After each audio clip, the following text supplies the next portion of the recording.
decision. Got off school that day. We ended up coming up with dumbass plans. That changed their lives forever. The first thing I heard was gunshots. Who pulled the trigger? These are murderers. Our children never hurt anyone. So who did? And why are these teens in prison? Plus, a high school student sneaking into someone else's home with deadly results. Whoever he shot, who's barely breathing. The homeowner says he was standing his ground. But was that the whole story? You can't lure someone into your home to try to kill them. Surveillance tapes, interrogation tapes, and an unlikely witness. I was absolutely traumatized. Trespassing or a deadly trap? And college co-eds living their dreams with similar stories to tell. I realized that he was chasing me, and so I just kept running. He grabbed me by my jaw, and after that I blacked out. Police reports, secret tapes, and a harrowing decision. I'm so sorry. No one's gonna get away with doing this to me. Costly consequences. Welcome to 2020 on ID. I'm John Quinones. Teenagers don't always make the smartest choices. Most of the time, no one gets hurt, but sometimes the consequences can be devastating. First, 5 friends and one really bad decision. As Juju Chang first reported in 2014, it involved the house across the street and a deadly encounter with a neighbor. In an instant, their lives and their small American town were changed forever. I heard a bang, and then I heard another bang, and then I heard a couple more bangs afterward. This story begins on an afternoon much like any other and ends with a twist no one saw coming. 5 young friends gather on this porch and make an impulsive decision. In an instant, one of them is dead and the other's lives shattered. I got off school that day. We ended up talking, coming up with dumbass plan, excuse my language. Blake Lehman is just 16 years old, the oldest of 3 kids, and a sophomore in high school. He was the type of boy that if we were driving down the road and somebody had a flat tire, I was pulling over. He would get out and help. I mean, he was just that type of kid. One of his closest friends is 17-year-old Levi Sparks. They grew up together in the neighborhood. You're talking about best friends here that spent like every day together. Yeah. On this day, Blake and Levi are hanging out with a few of their other friends, including Danzel Johnson. It all kind of ended up together, and it just kept getting stupider, Someone suggests finding a house to rob. They could use some extra cash. When you were scoping out the houses, what were you looking for? Empty house. Why an empty house? It was just a plan to get quick money. It was never a plan to hurt anyone or, to even confront anyone. Were any of you armed? No. After checking a couple of nearby houses, they settle on a home they see every day, the one just across the street. You're convinced nobody's inside? We had knocked beforehand, and I mean knocked, like not just run the doorbell, knocked. Levi chooses to stay behind on the porch. And at that point, you didn't say, hey, this fellas, this is a bad idea? I could have, but no, I didn't. He says one of the friends asks him to be a lookout. He was like, okay, if anyone comes, call us, and they took off. So when you got into the house, who kicked down the door?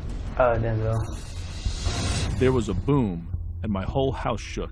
This is the testimony of Rodney Scott, the homeowner. Turns out he was home, upstairs, taking a nap. And how far did you get in? Well, I ran to the kitchen, made it to the bedroom. Bedroom on the ground floor? Yeah, on the ground floor. And then what did you hear? The first thing I heard was gunshots.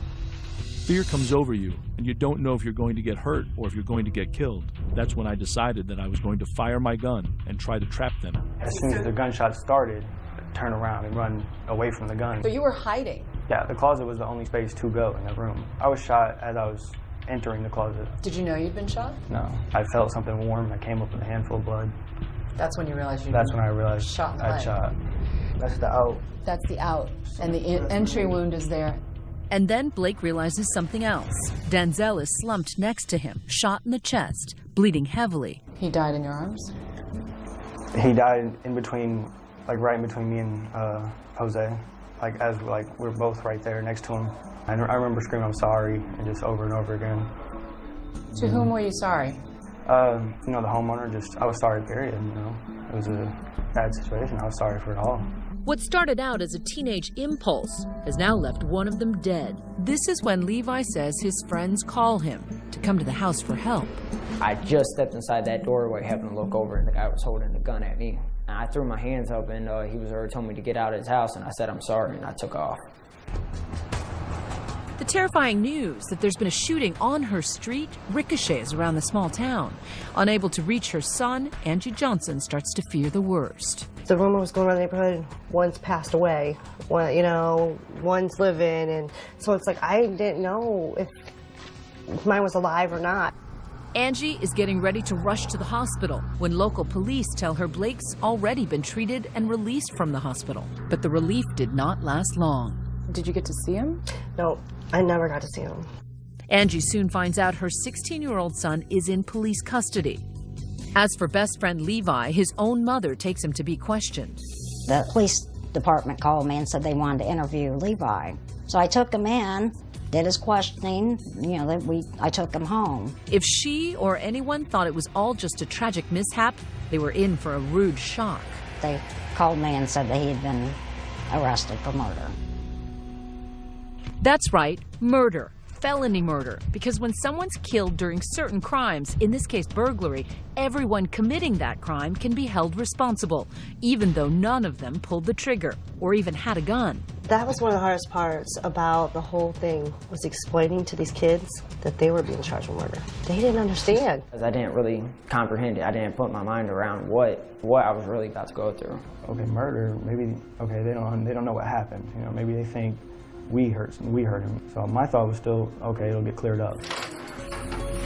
But there's no misunderstanding. Charged as adults, they're all facing the possibility of decades in prison for the death of their friend, even though there was no intent to kill, even the guy who was just the lookout. Did it occur to you when your friends were crossing the street that somebody could get killed? No. Due to the simple fact that nobody answered the door, no one was home, so where could the harm be done? These aren't murderers. These are our children. These are our kids that made a huge mistake that day, but never hurt anyone. Felony murder is controversial. It's not even on the books in every state. I don't think it was reasonable to expect that they would have encountered a homeowner with a gun and that homeowner would have killed one of their colleagues. You break into a home, you home invade a home. Is it foreseeable that somebody's going to get hurt? The answer to that would be yes. Is it foreseeable the homeowner is going to shoot you? The answer is yes. In this case, the homeowner, Rodney Scott, was never charged with wrongdoing, but he was so haunted by what happened there, he never lived in that home again. One of the four, Jose Quiroz, who was just 16 at the time, was afraid of a stiffer sentence. He takes a plea bargain. The other three teenagers will face a jury. When we come back, their future is on the line, and the verdict is in. Oh, the decision was real hard for me. I'm still torn over it. Stay with us.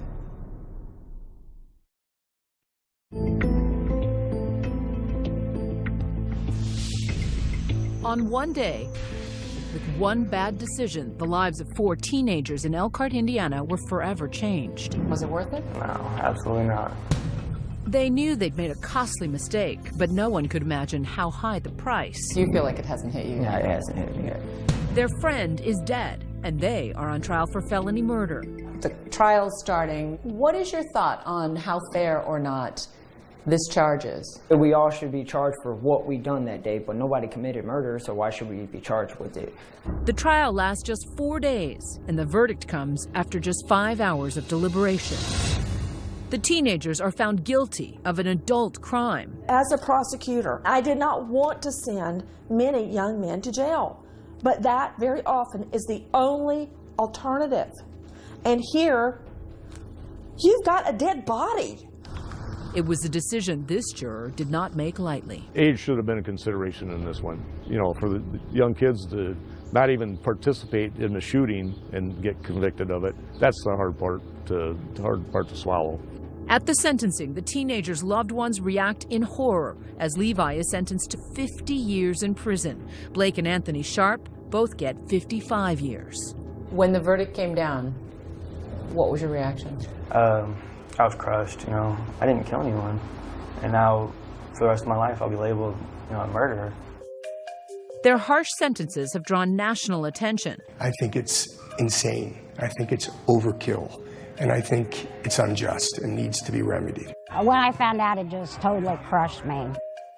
The moms are fighting for that remedy. Appeals have been filed to overturn what they say are unjust and cruel sentences. These kids aren't murderers, and they don't deserve to do 50, 55 years and all that for something they didn't do. While their mothers are fighting on the outside, Blake and Levi are inside, waiting, hoping. Blake is in the juvenile unit. 209. This is your world, basically. 2040, the earliest this 17-year-old could get out with good behavior. Unless the appeals can get him out earlier. These kids aren't in here for committing a traffic violation. Most of these kids are in here for serious crimes. They should be punished for those crimes. Blake still holds out hope that he'll be free soon enough to make studying for his GED pay off. 2X. He's always into it, and he's always asking questions. Blake is about to turn 18 and will soon move over to the adult side of the prison. And I want to make a cake. You're going to make a cake? Just take like honey buns and stuff like that and squish them and make a layered cake. But the dangers here are real and present. PIO 1.5, PIO 1. Yeah.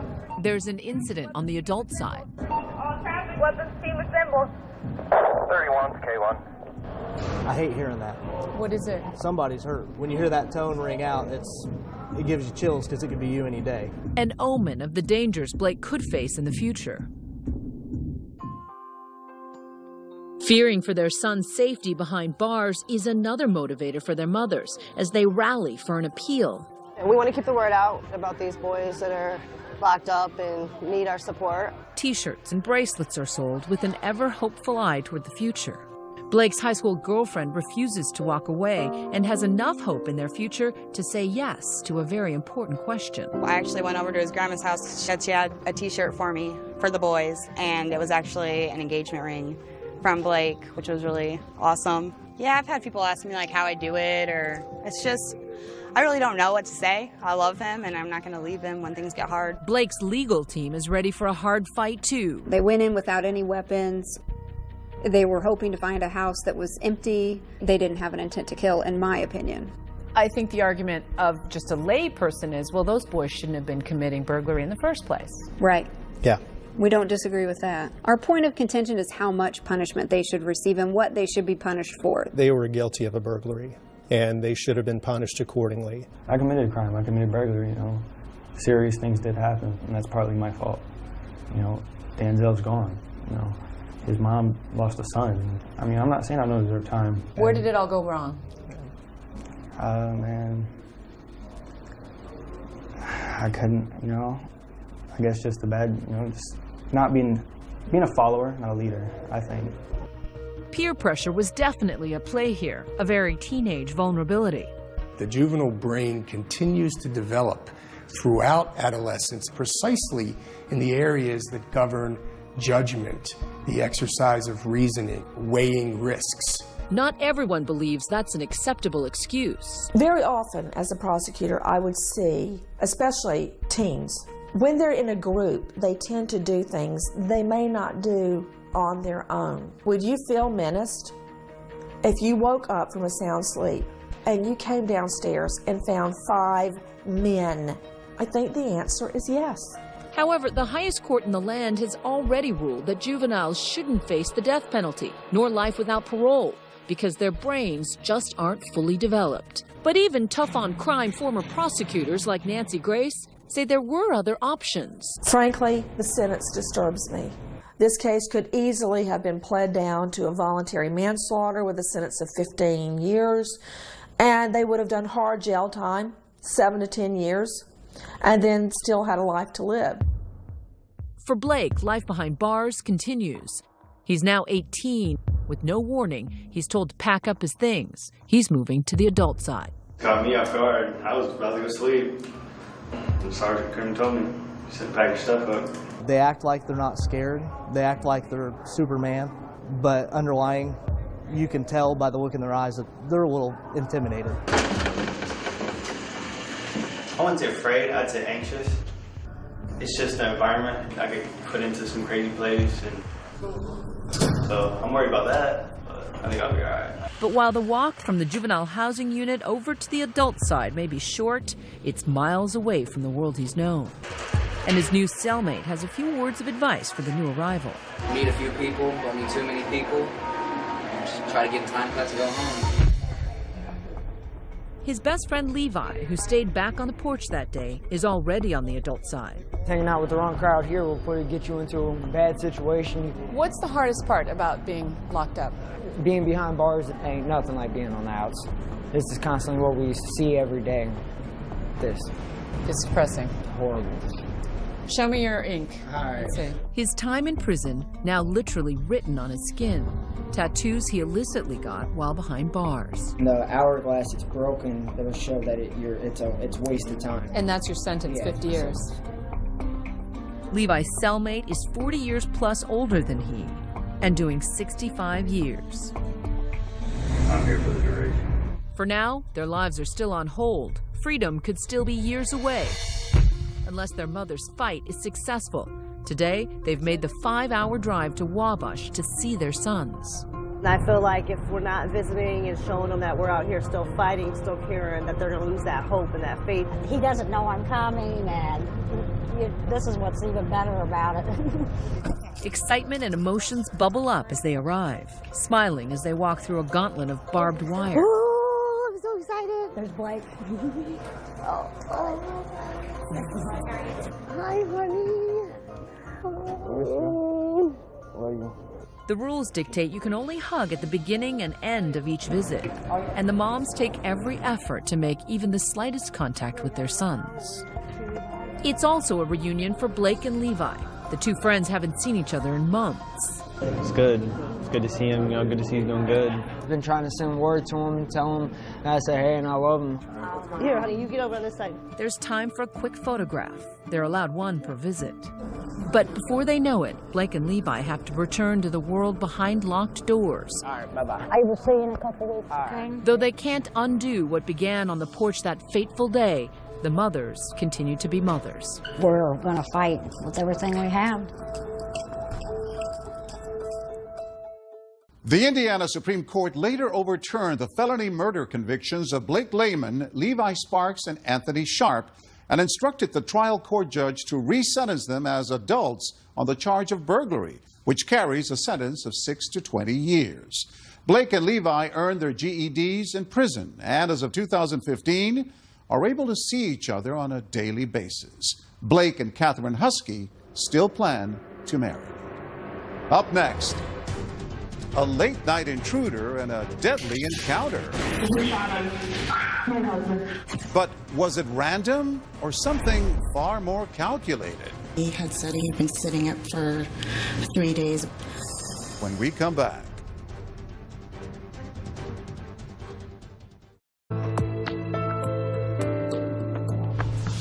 It seemed clear-cut. A family man hears an intruder late at night and, believing the man is armed and dangerous, shoots him dead. But as Deborah Roberts reported, this case is not what it appears to be. And the question would become, was it really self-defense? Montana is the picture-perfect postcard of the American wilderness. Ranches outnumber towns here, and people hunt and fish with enthusiasm. They value guns and their freedom. Even kids as young as 12 learn to load, shoot, and respect the power of a gun. But one spring night in Missoula, in a quiet neighborhood nestled in the mountains, shotgun blast would shatter this community to its core.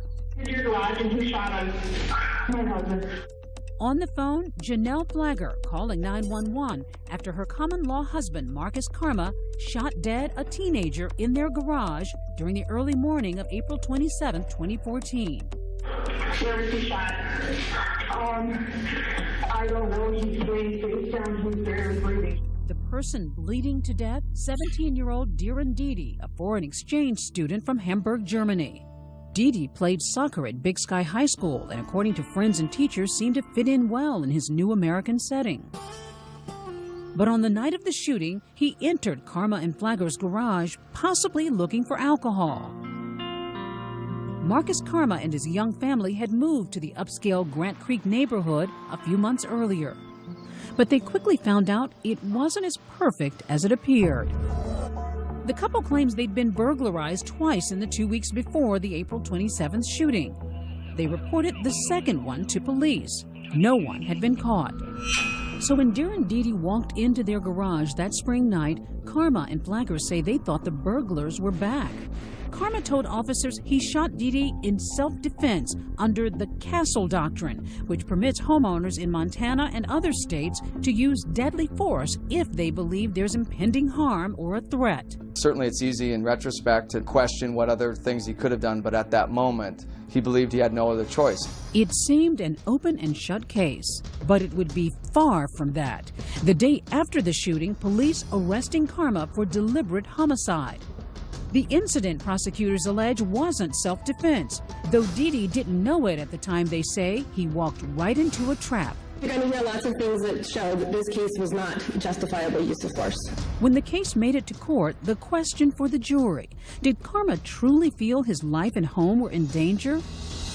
Karma's story is that a surveillance camera alerted him to a man entering the garage, so he grabbed his shotgun and ran outside. He claims he couldn't see inside the darkened garage, but he could hear threatening noises. He feared the intruder would be armed, so he panicked and fired 4 shots, striking Deedy in the arm, then in the head. He had to take the steps, unfortunately, to take his life. But prosecutors say the video clearly shows that Deedy wasn't armed. The only thing he was carrying was a light. And that's not all. According to court documents, Karma and Flagger set up a baby monitor in the garage and installed motion sensors. Then they baited the burglar by leaving the garage door open with a purse inside. If they baited him, then he's guilty. You can't lure someone into your home to try to kill them in any state with any protective stand your ground or Castle Doctrine law. Bottom line is, you set a trap for someone to come to your house. You're prepared there to shoot and kill that person because you created a trap. That's murder. The prosecution's theory backed up by witnesses from Karma's own community. Neighbors claiming that before the shooting, Flagger openly talked about luring a burglar. She said, oh yeah, he'll be coming back because we are going to bait him. Here, a hairdresser who cut Karma's hair just days before the incident. He had said he's really tired and that he'd been sitting up for 3 days waiting to shoot some kids. Was Karma hunting for prey? Defense lawyers say no. Instead, they paint a picture of a man suffering from anxiety, tormented by the fear that his young family, already burglarized, had become the target of thieves. His actions fueled, they say, because he believed police weren't doing enough. What other remedy did they have as far as they had to take the law into their own hands, so to speak?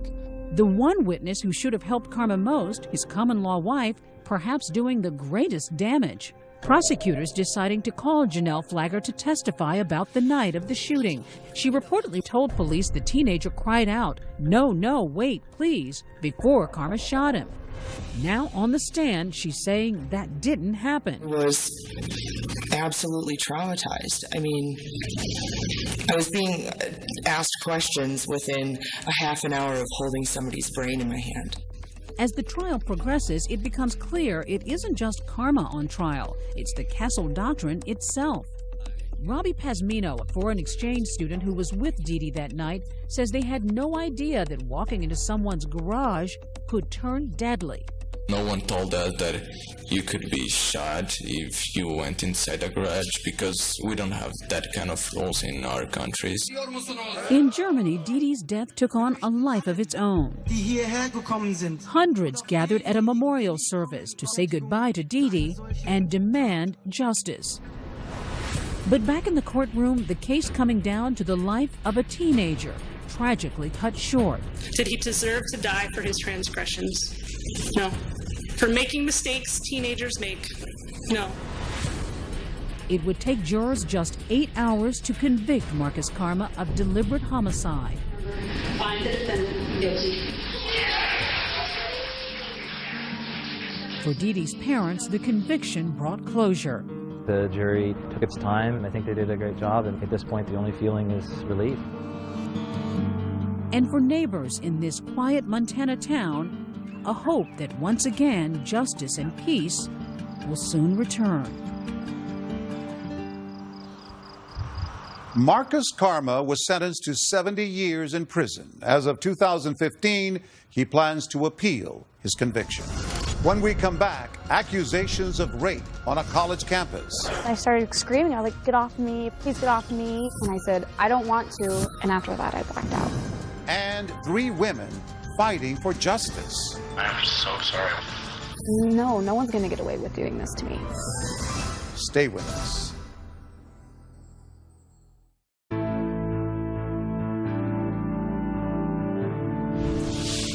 We've all seen the shocking headlines about rape on college campuses, but you're about to hear the very personal stories of 3 women who say they were assaulted in one college town. As Juju Chang first reported in 2015, these women refused to remain silent, and they now share the daunting steps taken in pursuit of justice. Missoula, the bucolic college town nestled in the Rockies, known for 2 towering institutions, the University of Montana and Grizzly football. There was no other option for school for me. I was going to be a Montana Grizz. Kelsey Belknap was proud of her beloved Grizzlies, a high-octane Division I team whose devout fan base is known simply as Grizz Nation. The big stadium, all the people cheering, I loved it, and it is now ruined for me. Ruined because sophomore year, Kelsey says she was gang raped by 4 Grizzly players at a drunken party inside this off-campus apartment. I just remember the crotch being in my face, and I said, "I don't want to," and I pushed him away. He grabbed me by my jaw, and after that, I blacked out. She came forward with her story. What do we want? Justice. When do we want it? Now! Joining a chorus of alleged victims nationwide, sparking fierce debate over America's campus rape crisis. Fueled by binge drinking and sexual aggression, many victims say they feel the justice system, instead of helping, is failing them. Which may be why an estimated 80% of rapes go unreported. I think it's absolutely terrifying to come forward because you're treated not like the victim. How are you treated? Like it was your fault that the rape happened. In the past 3 years, there have been at least 80 reported rapes in Missoula, at least 11 sexual assaults involving university students. Missoula's own brewing rape scandal came to a head in 2012 when the Justice Department launched a federal investigation into the university and the local police and prosecutors. High-profile cases involving Grizzly football players and other UM students made for scandalous headlines, and the media pounced, dubbing Missoula America's rape capital. There's Zootown for Missoula and Grizzlyville. The stories caught the attention of investigative journalist and best-selling author John Krakauer. Missoula is not the rape capital of the country. I wish it was. I wish this was a unique problem. Its rape statistics are about average or a little below. Krakauer is perhaps most famous for his nonfiction survival adventure classic, Into the Wild, which Hollywood later turned into a movie. You are a big deal if you're on the Grizz. But he's taking on an entirely different struggle with his new book, Missoula, Rape and the Justice System in a College Town. If this problem could exist in Missoula, it could exist anywhere in the country, and it does. My book focuses on the victims, their ordeal, what they went through. Once you get to know the victims, it's a huge price these victims pay. He did something to me that I have to work on every day, and that I'm probably going to have to work on for the rest of my life. Allison Huguet is the first of 5 alleged victims Krakauer started profiling 3 years ago. Like 8 out of every 10 college-age rape victims, she knew her assailant personally. Star Grizzly running back Bo Donaldson was a hometown hero and her close childhood friend. And this is somebody who I looked at as a protector, somebody who I thought would have protected me from anything. She'd left Montana for college but returned home to Missoula for a party at Donaldson's house in September 2010. Do you remember how much you were drinking? It wasn't an excessive amount. It was just more socially throughout the whole night. I've been drinking. So neither of us were in any condition to drive. So at about 2 in the morning, Allison decided to crash on the couch. I woke up to a lot of pain and a lot of pressure and the sound of somebody moaning, and quickly realized it was Bo. And then I just shut my eyes and laid there. And that wasn't, I don't even think, a decision I consciously made. And I waited until he was done, and he got up and he literally picked up a blanket, threw it on me, and then pulled up his pants and walked away. Some people would say, well, why didn't you scream out? Why didn't you fight back? This person is already willing to rape you. It's hard to imagine what they wouldn't do, what they wouldn't do to stop you from telling people. Allison waited silently until Bo was out of earshot and then frantically snuck out of the house barefoot. I ran out the back door, down the driveway, and then through this alleyway up here. She desperately dialed her mom for help. And she just kept telling me to run. I remember telling her that Bo had raped me, and then I realized that he was chasing me.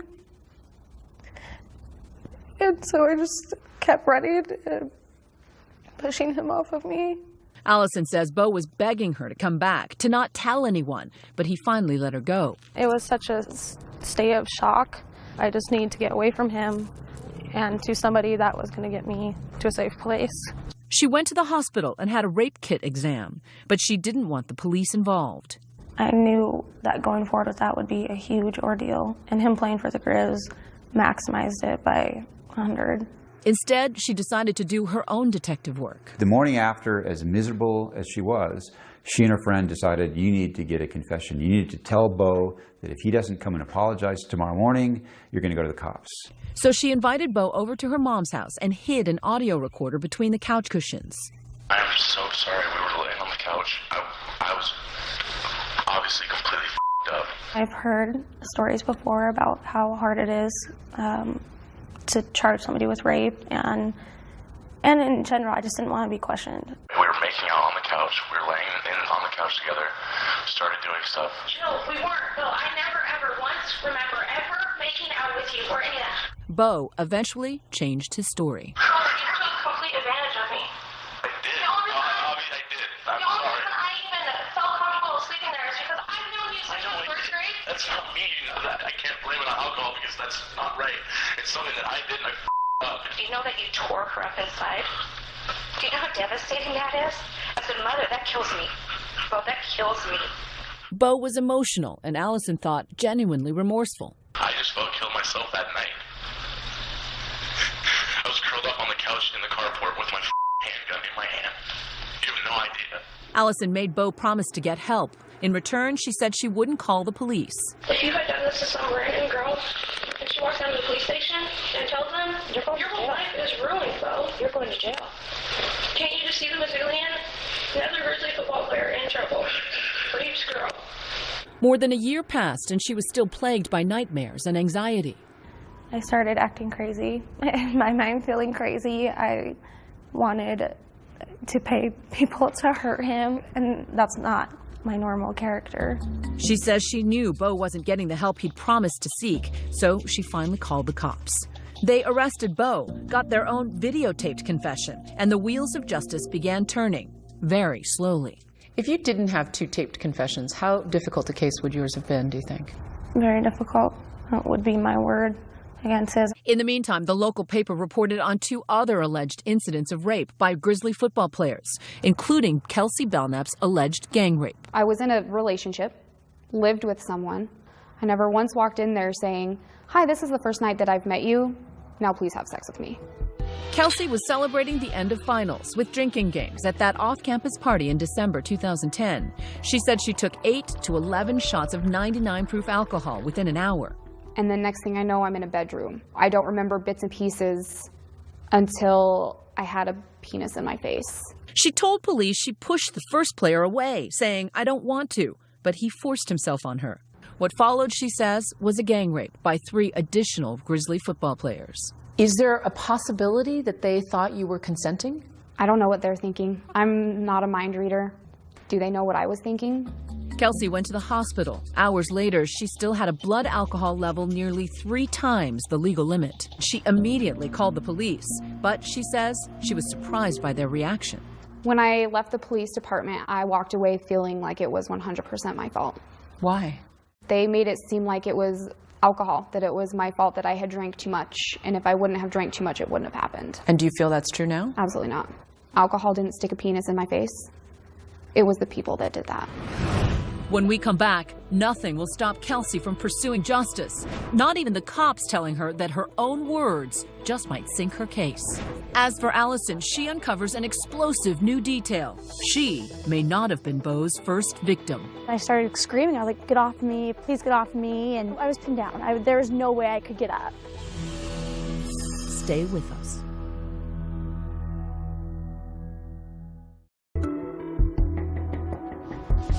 I felt so violated. I was like, no one's going to get away with doing this to me. It had been 2 months since Kelsey Belknap says she was gang raped by 4 University of Montana football players at a drunken off-campus party inside this apartment. Just how incapacitated do you think you were? I was so drunk, I don't even remember what was going through my mind. The last thing I remember is saying, I need to get the hell out of here, and I couldn't move. She told police she resisted at first. But after an investigation, detectives and prosecutors determined there was not probable cause to file criminal charges against anyone involved in the incident. Case closed. What was your reaction? I was shocked. I was like, this, I kind of had thought to myself, this is a slam dunk case. This is the Missoula police report. A case that highly acclaimed author John Krakauer followed through every twist and turn in his new book. Any of the boys or the girl that was in the situation said is all covered up. But investigators pointed out that a crucial part of Kelsey's own testimony was working against her. On the question of consent, Kelsey told police that the men would have likely believed it was consensual sex. Kelsey stated she was so intoxicated she did not resist them. What's more, all 4 Grizzly players involved in the incident and 2 additional witnesses told police that they thought the sex was consensual. The cop who investigated, the detective, he told her, Kelsey, it's your word against 6 people. How am I supposed to work with that? Montana law states a victim is incapable of giving consent if they're mentally defective or incapacitated, but the definition of incapacitation is murky. And the county attorney insists that despite being extremely drunk, Kelsey was not legally incapacitated. The cops and prosecutors said, well, if she'd been out cold, yeah, you'd have a case. But because she was in and out of consciousness, she could have given consent. That's horse. I mean, that is ridiculous. Prosecutors considered all this evidence as insurmountable hurdles in Kelsey's case, even though she told police that she was afraid to fight back. I was scared because these boys were a lot bigger than me. It didn't matter how hard I would have fought. The Montana State Attorney General's office agreed with the local prosecutor's decision not to file charges in Kelsey's alleged gang rape. But the federal Justice Department found that cases like Kelsey's were part of a pattern. They said the county attorney declined to prosecute nearly every case where the assault was facilitated by drugs or alcohol, even when the assailant had confessed. They also found that over the course of 4.5 years, prosecutors filed charges in only 14 of the 85 total rape cases that police sent them. They have never before done this to any prosecutor. The Missoula County attorney at the time strongly disputed the DOJ's findings and defended their record, saying their rape prosecution stats are on par with some other major cities. That's what's so insidious, and I think this is true in most cities. So the prosecutor puts out this message, we're just not going to do it unless it's so glaringly obvious that we have to do it. After Kelsey hit a dead end with police and prosecutors, she turned to the university for justice. Of the 4 football players, 1 was expelled, 1 agreed to leave, and 2 had already left school before the university could take action. What goes through your mind as you walk down this alley? I think it's surreal because I don't, for me it was dark and I don't recall a lot of this. Meanwhile, it had been nearly 2 years of anxiety and anger since Allison Huguet was raped by star running back Beau Donaldson. But after a secretly recorded audio confession, It's something that I did and I f***ed up. And police investigation, Beau still was not behind bars. Then, a stunning twist. He came in, pulled down his shorts and pulled down his underwear and just got right on top of me. Hillary McLaughlin, a woman who says she too was sexually assaulted by Beau Donaldson 2 years before Allison's attack, but she never reported it to police. Does it occur to you what might have happened if you had come forward and tried to press charges? It kills me because I could have possibly prevented what Allison went through. And that brings a lot of guilt. Her life could have been so differently if I would have been able to have the courage to say, this person was wrong and this person tried to hurt me and something needs to be done about it. When Allison found out about Hillary, she tipped off detectives and they convinced her to tell her story in court. That was huge. It puts a lot more doubt on his stories and gives me a lot more credibility. That was huge. In September 2012, Bo pled guilty to Allison's rape. The front page story divided Grizz Nation. Tell me about the backlash for people who come forward and report rapes. It's awful. People are awful. She just kept crying. In court, Bo had to listen to gut-wrenching statements from Allison and her loved ones. She couldn't even talk. She just cried. I just said that I thought he deserved to be raped every day until he could understand what he was putting me through. He was sentenced to 10 years in prison. I think we all have this misconception that a rapist is somebody wearing a ski mask and carrying a weapon. Bo is a rapist. That's what a rapist looks like. And honestly, to me, the ones that look like Bo are a lot scarier because you're a lot more likely to let your guard down. In the wake of the DOJ investigation, Missoula police and the county attorney went beyond the federal requirements, forming special victims units with dedicated police and prosecutors who employ an improved approach to sexual assault cases, especially those involving drugs and alcohol. But Krakauer's book has opened old wounds in Missoula. At a press conference today, the current county attorney, Kirsten Pabst, who Krakauer criticizes in the book, shot back at the author.